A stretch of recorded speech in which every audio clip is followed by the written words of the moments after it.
I said, look, you FedEx me $500,000. I'll go open an account, start a business, and I'll take care of your problem. That's the deposit. That's not the problem. Mm-hmm. But other than that, just go find somebody else. 2 days later, I get a FedEx package. There's a $500,000 check in there that says, welcome to the team.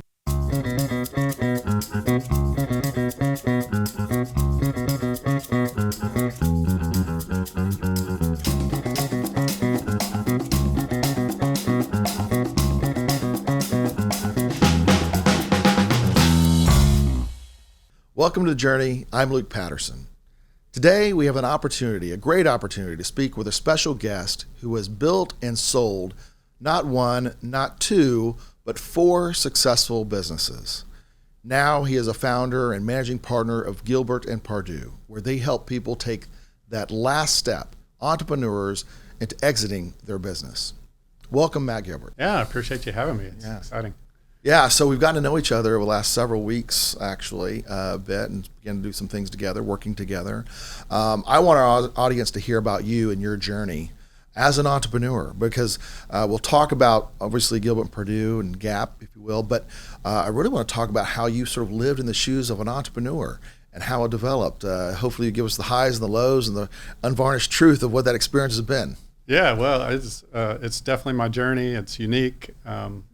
So happy to talk about it if that's of value. Yeah, I think it would be. I definitely think it is. What I know of it is for sure. So you've had a lot of experiences. In fact, you haven't just built and sold one business, but you did that 4 different times and had successful exits. But let's go back to the first business that you started. Okay. I'm assuming you were a young person at that time.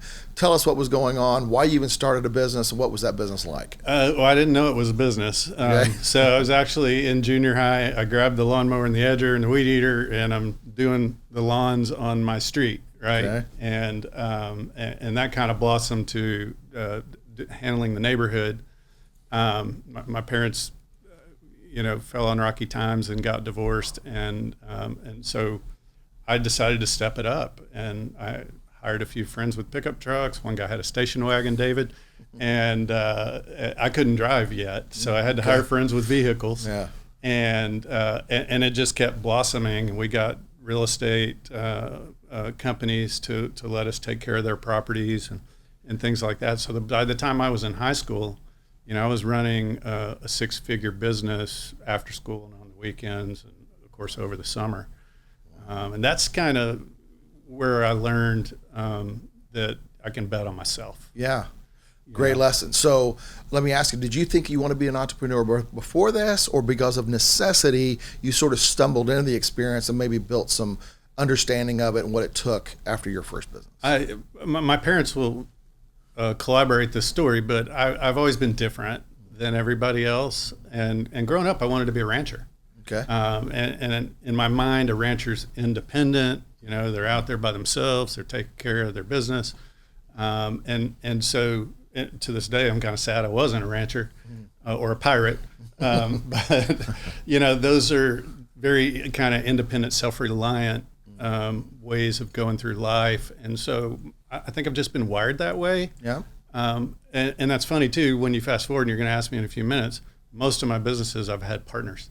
Okay. So I wasn't alone. I didn't do it on a solo effort. Yeah. So there's who knows? There's not a lot of forethought that went into the beginning. Yeah. Well, it's a good thing to know early on about yourself. I think it's probably one of the most valuable lessons is like, who are you? Trying to learn that as early as you can. Yeah. In this case, it's sort of, through starting a business and through that experience, you began to learn more about who you were and if you're sort of cut out for the entrepreneur life, right? It's true. So tell us about that. What did you learn from that first business as you were kind of maybe moving past that and on to other things? What do you feel like you took away from that first experience? Well, I get asked this a lot speaking to the youth at church and other places.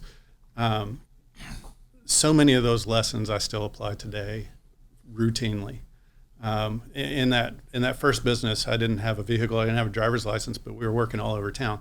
So I would go to my buddy, we'll use David with the station wagon. I had to go to David, say, hey, you want to work with me? Yeah, $5 an hour, whatever it was. We shake hands, and then I'm like, wait a minute, I got to go to your parents, and I got to get permission for you to use that vehicle in this business. Right. Right. Right. And so talking to the parents, negotiating with them, and then knocking on doors of grown-ups, and cutting a deal to clean their swimming pool or fix their fence or mow the yard or bring firewood or shovel snow, whatever we did. It was always more or less a negotiation to get something I needed, but I had to provide value in order for it to be a win-win. Love it. And then setting up ways to bring employees in. These were my friends. So there's a dynamic there. Don't tell me what to do. Yeah. In this instance, I'm your boss, Yeah. that kind of thing, bunch of high school guys. And then quality control, right? Going back out and making sure we did what we said, we really provided a great product so that we could stay the course. All of that stuff I got to learn in like junior high and high school, not intentionally. It was an act of survival that I really enjoyed. It was a game. Right? When you're in high school, you don't need that much money, but it's fun to win, and the money is how you measure.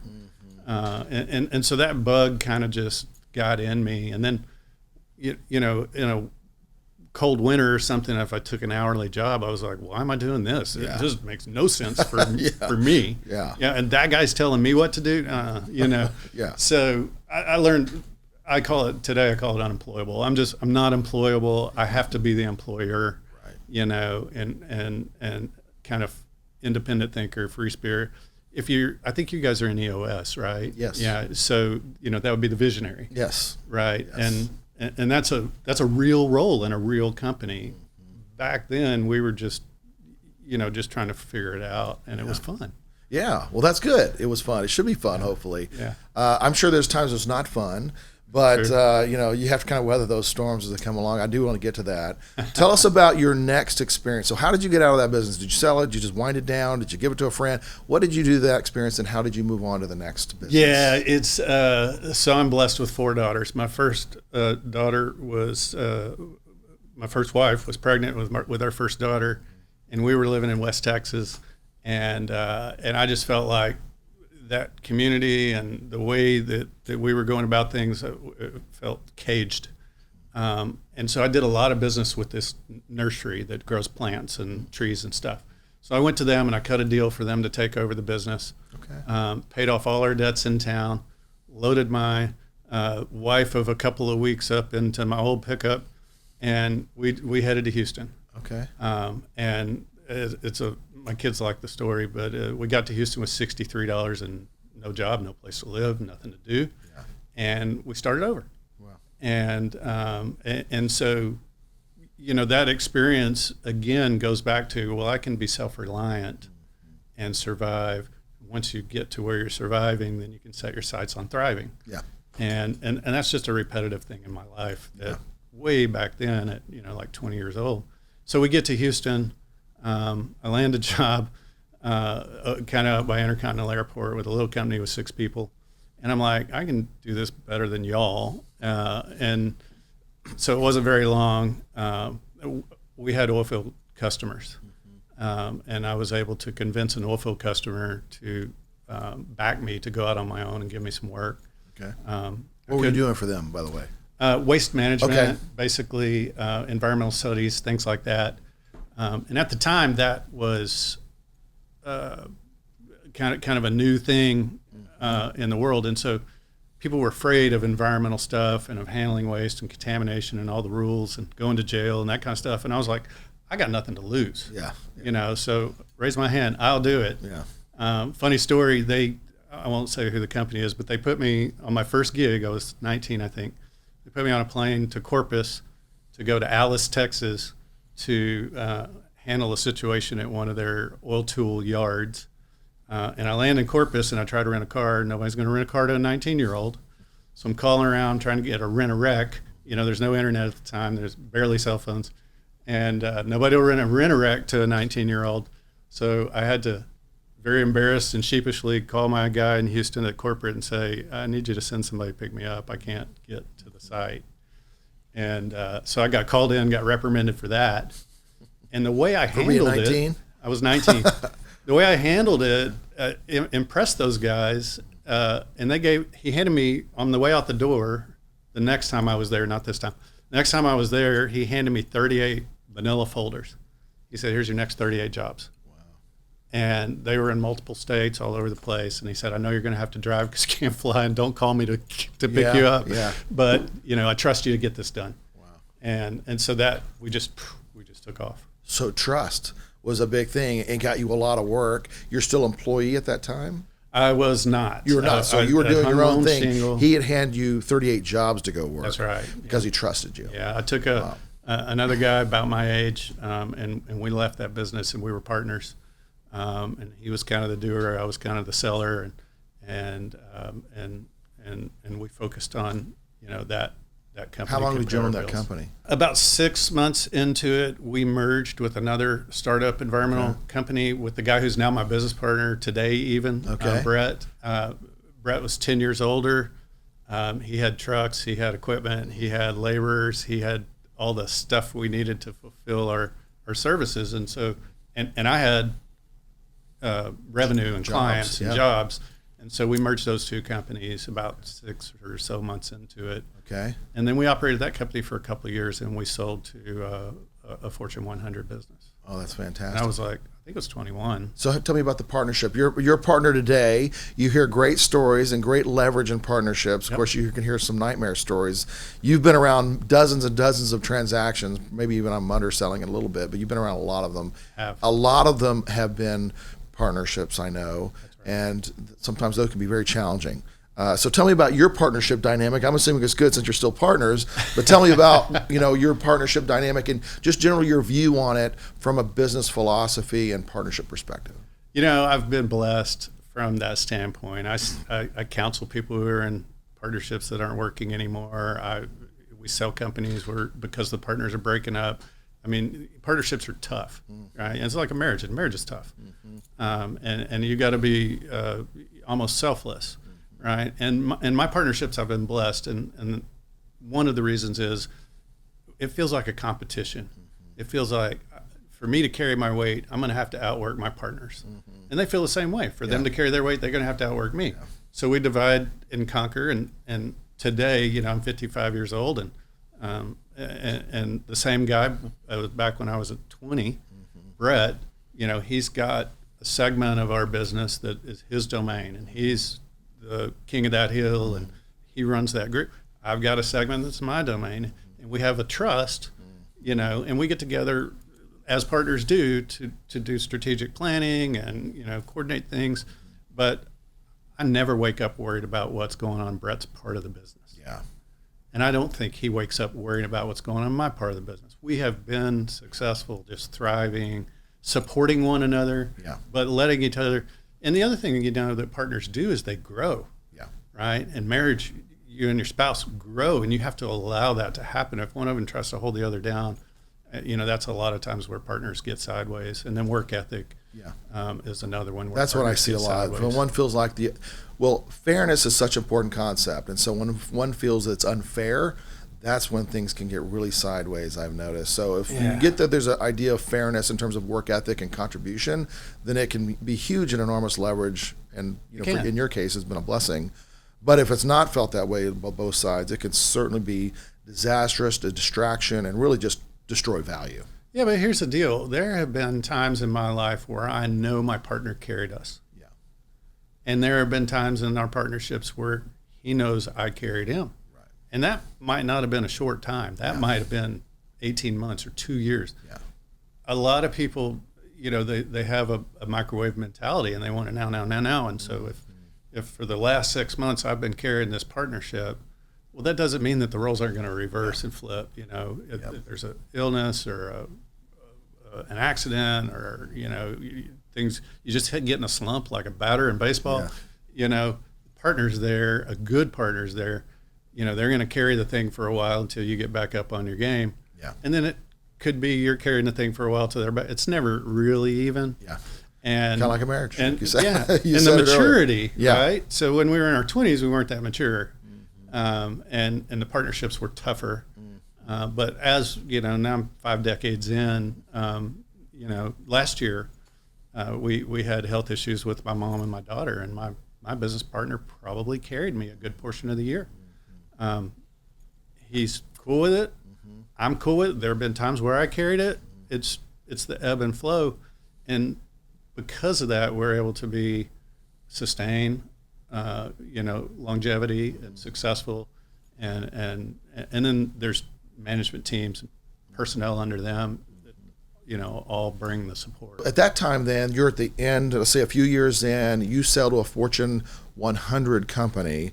You're in your early 20s, right? I think it was 21. 21 years old. That's a fantastic. So I want to this enters in what the business you are in today, which is sort of trying to develop an optimal outcome for you and your partner at that point, or your company, right. With in that case, a strategic buyer, right? A large company. That's correct. What was that experience like? Because again, this will ultimately get us to the latter part of our conversation, where you run a company that helps business owners move through this process. Yeah. So again, back to the point where you've walked in the shoes of an entrepreneur, and that's a very unique proposition to then say, hey, I understand the sort of the what you've been through, what you're going through, and what you likely need because you've done it so many times.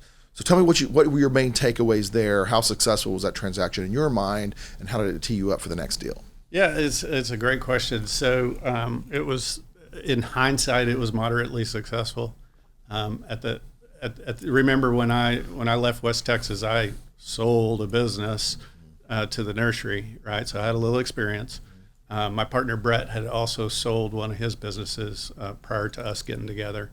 He was 10 years older than I am, and so he had a little experience, and we were cocky, at 20, 21, whatever it was, we were using the two largest landfills in the Houston market, and so we decided we're going to play these guys against each other and just see what happens.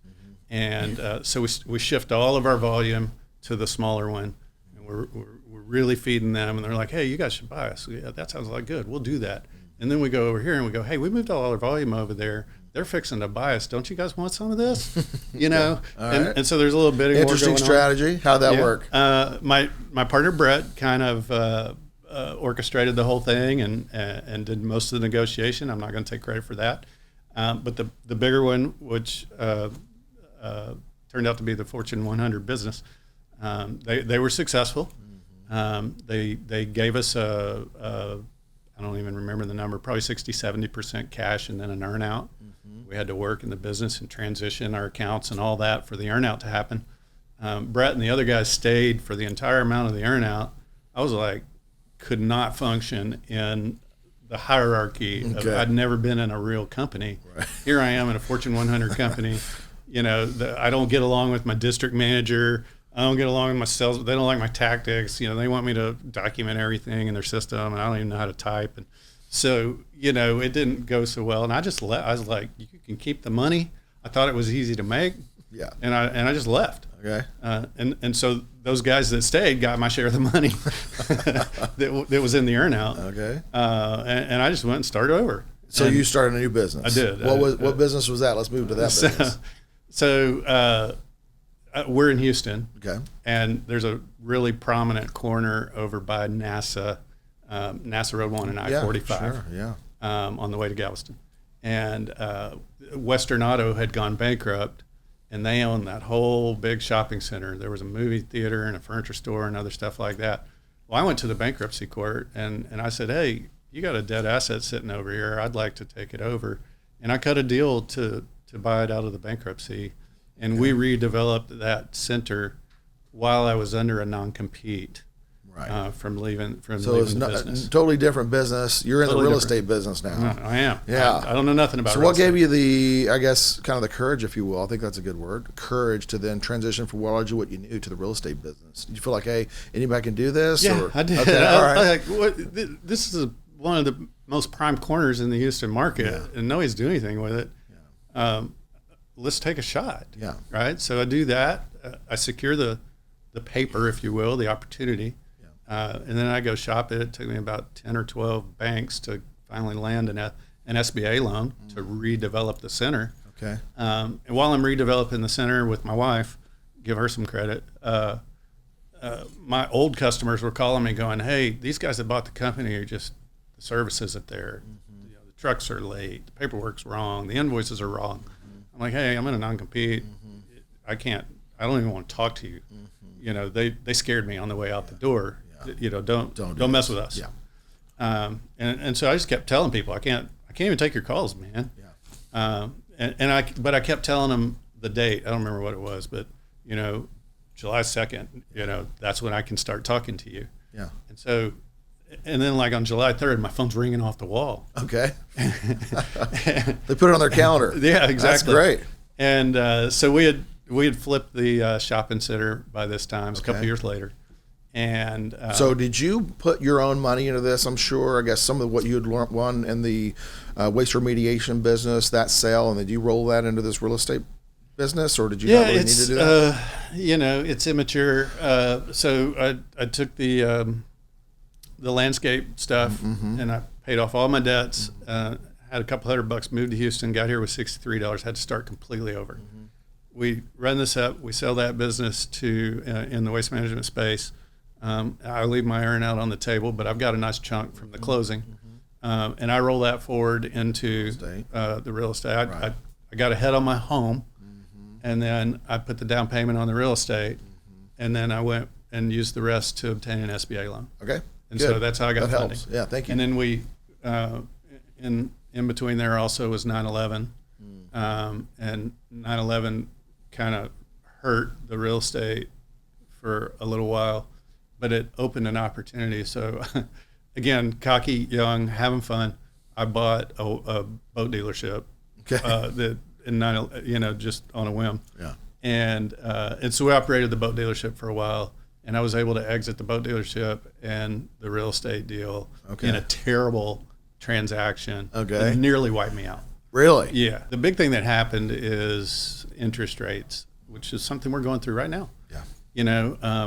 Interest rates on boats and RVs and things like that, they were really incentivized before 9/11, so they were super low.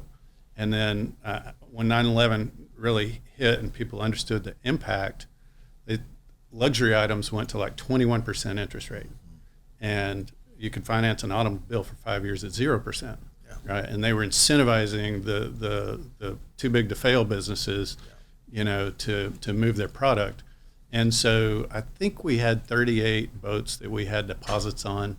These are fancy, expensive boats, and 37 of those buyers walked away from their deposit and just left me with the boat. And so that started a spiral in my life of cash flow issues. Okay.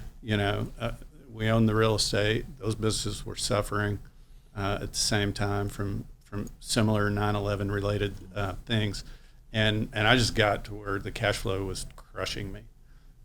So I went to my creditors, hat in hand, and I said, I just can't do this anymore. And I said, you take this back, you take this back, you take this back, let's do the tally. What do I still owe? I'll try to figure out how to deal with that. And just rather than getting up and going to work every day and losing ground at a rate where I felt like I could never catch up, I just went to those creditors who were much larger than me, and I said, we got to work this out together. So I want to pause on this for just a second. So this is a very important thing, because this was sort of potentially kind of the death of you as an entrepreneur, right? Yeah. I mean, in many ways. But I want to talk about, one, what you learned from this experience, if you don't mind, because I'm sure a lot of entrepreneurs that are listening to this program have either been through something like this or could ultimately face something like this and could learn from it. One, what did you learn generally? It's not something that you could control, right? It was an outside event that occurred that affected the economy and interest rates, like you mentioned. But I really want to focus on how you responded to that. One, in the business, would you have done anything differently? Absolutely. And number two, your approach to the creditors. Would you have handled that anything different? Would you handle that differently? Yeah, so great questions. And I don't think I've ever said this publicly because it's embarrassing to my wife, but I say it privately all the time because I don't care. We took some terrible legal advice.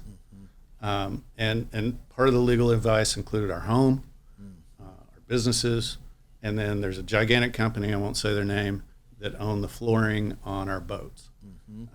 And I was like, I don't even know, 24, 25 years old. Okay. Owed 8 figures to multiple people. And my thing was, we're not going to put a Band-Aid on this, and because the domino will just keep toppling. I don't have the cash flow. Right. So I'm going to take everything I own and put it on the table, and we're going to work it all out as a whole. Yeah.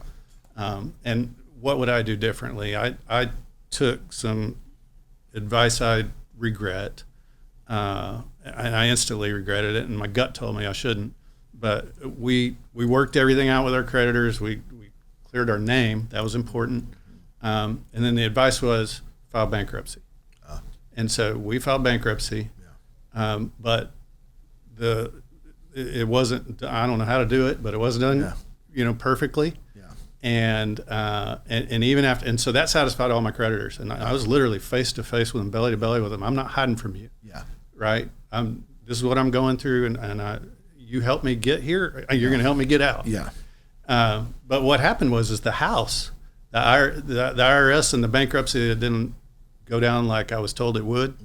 And so the house had an IRS lien on it. And I was like, oh man, this is, it's going from bad to worse. Yeah.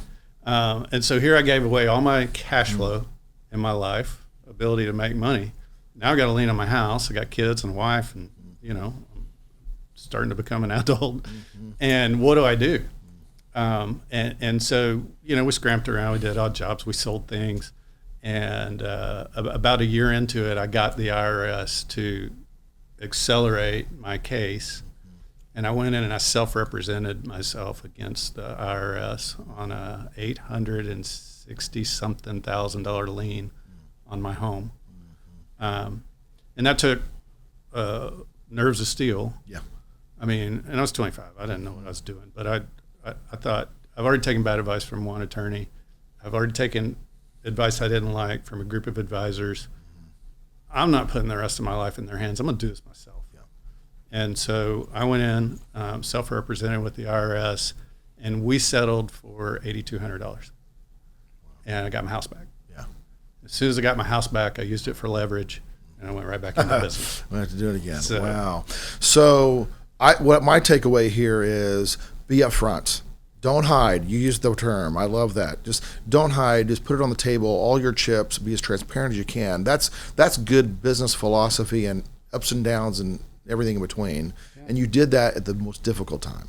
Yeah, I think it's revealing of your character, right? It is too. And you're a business owner. What business gets to this size? You have a gorgeous place here and a great business without its trials. Yeah. Sure. Right? Yeah. So are you going to go hide during the trials, or are you going to show up and you're going to lead through them? Yeah. So what was your takeaway on this, getting the other side where you had your house back, you get maybe you're not feel maybe back on your game, but you felt like ultimately this pressure, this weight, this thing around your neck almost, I'm sure it felt that way on some days, was finally lifted. Yeah. What did you feel like that taught you about yourself, your character, and your ability to move on? Yeah, I'm kind of fearless. You know how they say a quarterback throws an interception and he has to have a short memory, and he just goes and throws another touchdown pass in the next play. Yeah. I'm kind of that way. I was completely embarrassed, especially to my in-laws and other people, that I got us in this situation, and that we'd taken the bankruptcy route, and we did it in a way that didn't even do what it was intended to do. And I had to go even deeper into it with the IRS thing. So very humbling, very embarrassed.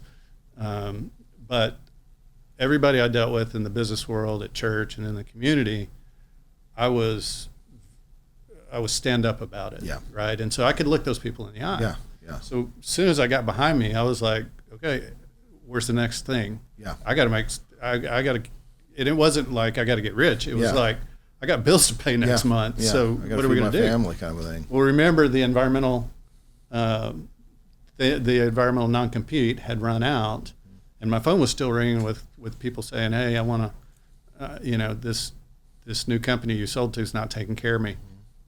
And I don't have any assets. Literally didn't have a bank account. Didn't have a pickup truck to haul supplies in. I didn't have anything, so I just kept telling people no. And a vendor from the past called and he said, I have this huge opportunity. We're mismanaging it. The customer's upset. Your name keeps coming up as the person to take over. Will you get us out of this jam? And I kept resisting because I didn't feel like financially it was bigger than I could handle at the moment. And they kept calling. They flew a guy down to talk to me. I met him at the airport and we talked. And to try and make him go away, I said, look, you FedEx me $500,000. I'll go open an account, start a business, and I'll take care of your problem. That's the deposit. That's not the problem. But other than that, just go find somebody else. 2 days later, I get a FedEx package. There's a $500,000 check in there that says, welcome to the team. Wow. So now I got to honor my word again. Yeah. And I was not happy about that. I thought it was going to make him go away. So we go down to the bank. We open an account. We do the things we got to do to set up a little business. And then I went out, and it was me and my dog and my wife. We were the company. And I went out and I lived on that project for like 90 days. And we built 7 figures, and we're right back in the game. Fantastic. So how long did you work in that business? I mean, this was something that you'd done before. It was. You've leveraged your experience and probably got a little humility along the way. It sounds like earlier you said a few times about cockiness. I didn't know if you had got a dose of humility, which is probably healthy. Yeah. But in that being said, you've leveraged what you knew in your relationships and sort of made another run in the waste remediation business. I did, yeah. So how did that all turn out for you? So then the phone would ring, and I started accepting the clients because I through that one job in about 90 days, I had accumulated the tools, set up the company, and was back in business. And so, I started accepting the higher margin work that was coming in, and I met a gal who I'd known through telephone relationship basically, and when I was previously in business, and she was much older than I was. She's probably in her 60s. And she says, hey, I'm working for this company in Dallas, and they're a startup, and I think you two guys would really hit it off. Why don't you just, and his name is Chris, and she's like, why don't you just meet Chris and see if there's more opportunity for you there? So we meet in halfway. He drives from Dallas, I drive from Houston. We meet in a Mexican restaurant in Centerville, I think. And we ended up, I think officially he bought my company. And so he was the largest shareholder. I was the second largest shareholder, and we were partners. And we grew that business very successfully. We were in, I can't even remember, probably 30 states at the end of this deal. Lots of So how many employees and people did you have working for you? When we sold the business, or I guess when I left the day-to-day activities, we were over 150 people, multiple states, multiple facilities, and really nice business, good margins, and so I left. Again, there's a common theme here. We disagreed on the direction of the company, and so I was like, you know what, this isn't going to go well, and they asked me to leave. So I left, and I went and said, look, I'm still your second largest shareholder. Yeah.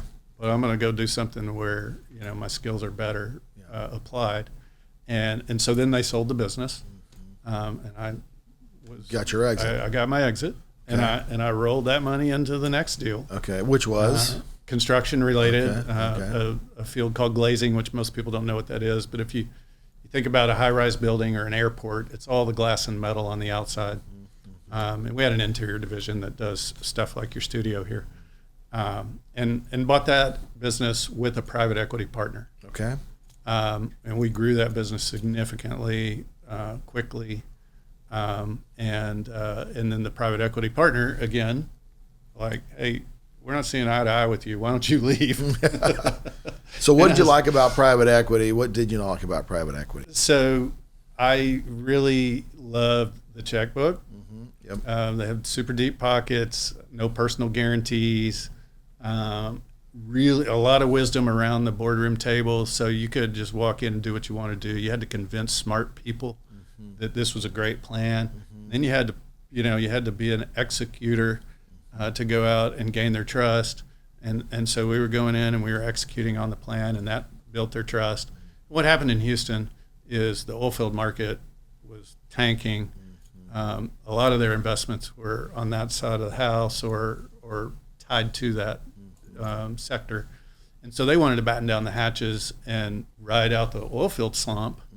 I'm like, we're not in the oil field. Let's grow. Let's go to Atlanta. Let's go to Phoenix. Let's go somewhere where there is no oil field exposure, and let's keep growing. And they're like, no, this is our money, our checkbook. We want to batten down.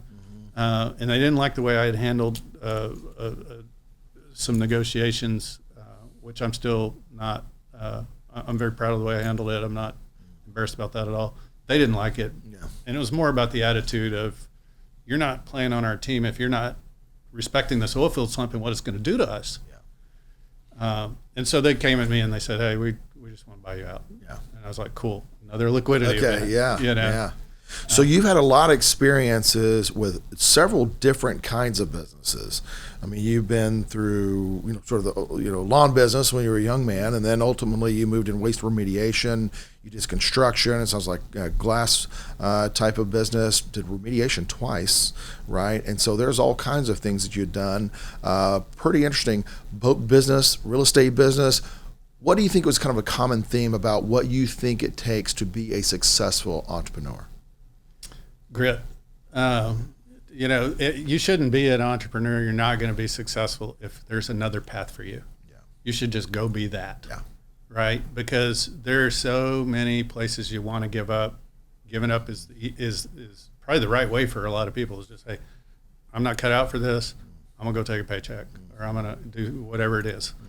And so for me, the message is, if you can do anything else, go do that.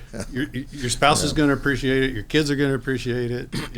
But if you can't, whatever it is you choose to do, go win. Yeah. Right. Yeah. Go make it high integrity. Be a good employer and win. And so my whole life has been, I don't feel employable. I don't feel like I do well playing in the sandbox with others, especially with their money. And so, it's just been a cut your own path kind of thing. Let me ask you another question. You've had some varying degrees of success, and you had some things that were challenging. How do you currently, after all the wisdom of the ups and downs and the businesses and the journey, how do you, Matt, now define success as an entrepreneur? Completely different than I used to, right? I think in every venture there's a survival state, and you're like, okay, I think we're going to survive. How do we think a little more long term, and set ourselves up for longevity? And then once you kind of reach that, okay, this feels like there's longevity to it. We're surviving, we're thriving. Now how do we really, make this a great place? And so I'm at that level again, where how do we really make this a great place? What's the Rolls Royce, and who's the Ford, and who's the Chevy, and how do we get up in there and have that kind of brand recognition and reputation? And so to me, success now is found in helping others.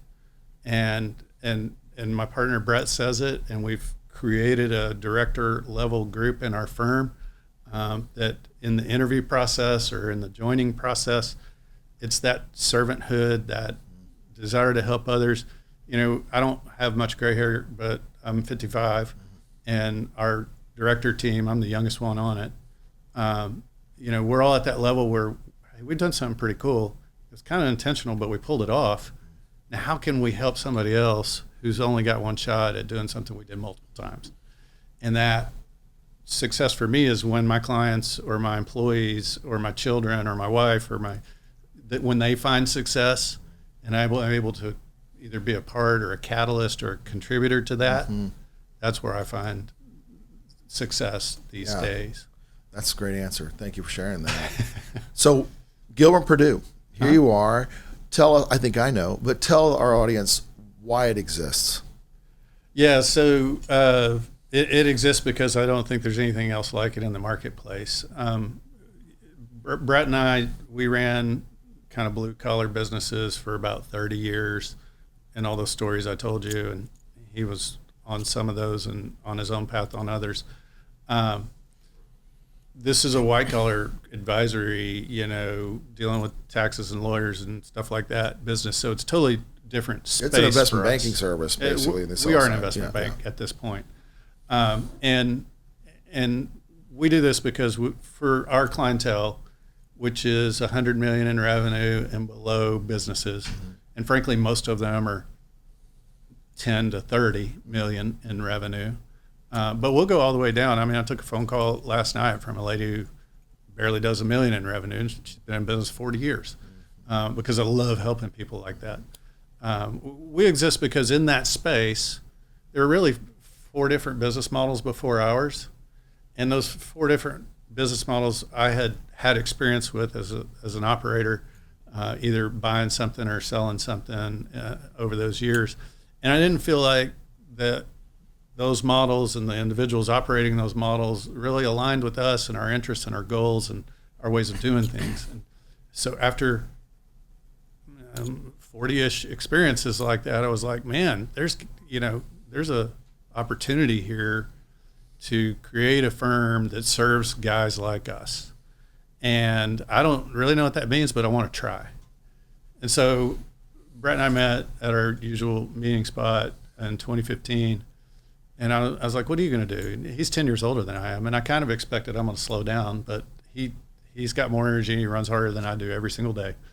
And he was like, and you've heard of Vistage and the alternative board and C12. And he goes, I want to put a good group together and I want to steer business owners in that way. I'm really intrigued in that. And I said, well, I want to do it in M&A. I said, what if we mold those things and we create a firm that like no other, and with a real focus on serving business owners who we were, very similar, and so we did that. Our first year, probably, I don't remember us taking a paycheck. We were figuring out how are we going to be different. Our processes can't be what their processes are. Will be the same. The way we bill for our services can't be what they do, or will be the same. And how would we want to interact with a business like ours? And so it took us a little while to get our legs under us. And then this is the largest transaction of most of our clients' lives. And so their spouse or their attorney or their accountant or their wealth advisor would go, hey, how many have they done? Do you really want to be their first client? Do you really want to be their guinea pig? New process, new company. And so, we found ourselves trying to compete in a place where the business owner would go, man, I think you guys are it. I really want to do this. I want to battle for you with my spouse. I want to battle for you with my attorney. And I have to live with those people in the future. So I'm going to take their advice and I'm going to pick your competitor. And we kept coming in second. And so we had a rocky start because we're not an old established firm in a space where everybody's old and established. And so what we ended up doing, this is a long answer, I'm sorry, but in the beginning, we took all the engagements nobody else wanted. Yeah. And it was like, we have to find a way to be successful in these, to prove to ourselves, prove to our staff, but prove to the world that we're different. And so we took some engagements that were just ugly. I mean, like other firms were like, this is impossible. Yeah. And we found success, and we found it again, and we found it again. And so all of a sudden, we're the firm that gets the hard stuff. Yeah. I'm like, could there ever be an easy one? And today we're still the firm that gets the hard stuff. But it's the last great and typically largest transaction of our clients' lives. And that's a huge responsibility. Yeah. For us to get right. And we take that very, very seriously. So we're vastly different than our peers in the way we do things, but we're super proud of our track record. Yeah. Well, I've been a part of it, seen some of your work already. I will just say it's excellent. Thank you. Yeah, it's very excellent. You should be proud of it. Your team, I'm sure, should be proud of the work that you're doing for people, because I've seen in the product, I've seen lots of other, in my business, I get to see other ones. What's the biggest mistake that you see from your own experience and now as an advisor to have seen many, many hundreds of deals? Yeah. What's the biggest mistake you find people make? So there's a trait that makes founders and business owners and entrepreneurs successful in that trade is self-reliance, trust in their gut, shunning the conventional advice that they're getting, and going with their gut. And when you get to this chapter of your life, that really harms most of these business owners. And the reason is, if let's just say my client's a plumber, and he's doing $50 million a year. He's got 25 trucks and a bunch of employees, very successful in plumbing. Negotiating, materials, he's buying them cheaper than everybody else because he's getting them in containers from overseas, and he's just doing a lot of smart stuff. Well, when you get to this chapter of your life, you are pitting yourself against the smartest people in the world, right? It's a private equity firm or a family office who's got $1 million worth of consultants behind them, and then they've got a $1 billion lender behind them, and they got all those teams, all those legal teams, all those financial tools and everything against you. Yeah. You do not want to just grab your lawyer and go in and self-negotiate, which I did several times, and I can tell you in hindsight, I left seven figures on the table several times. Yeah. There's working capital equations, there's equipment appraisals, there's real estate issues, there's environmental issues. It's a super complex world.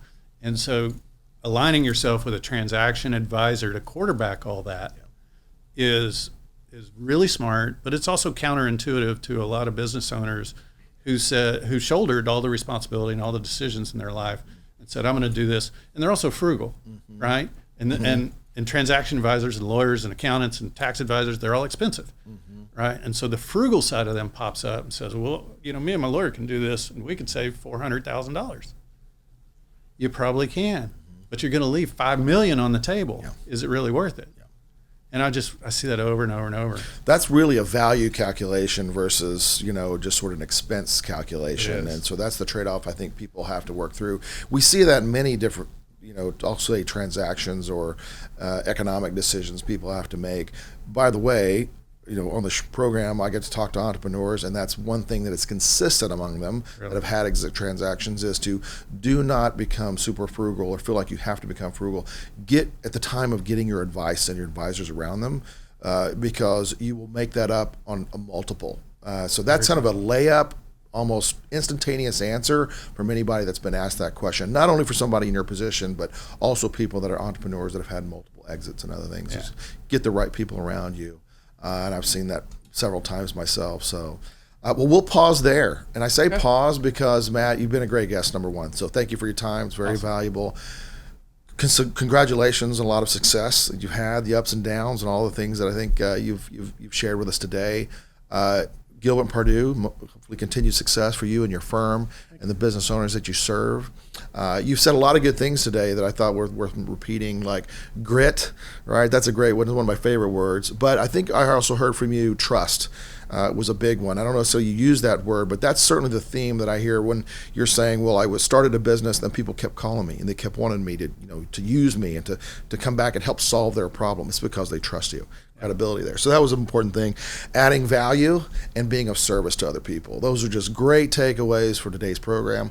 So thank you for that. Thank you for sharing with us. Really appreciate it. Man, I really enjoyed it, and I appreciate you bringing me on. Thank you, Matt, again for coming on the program. Yep.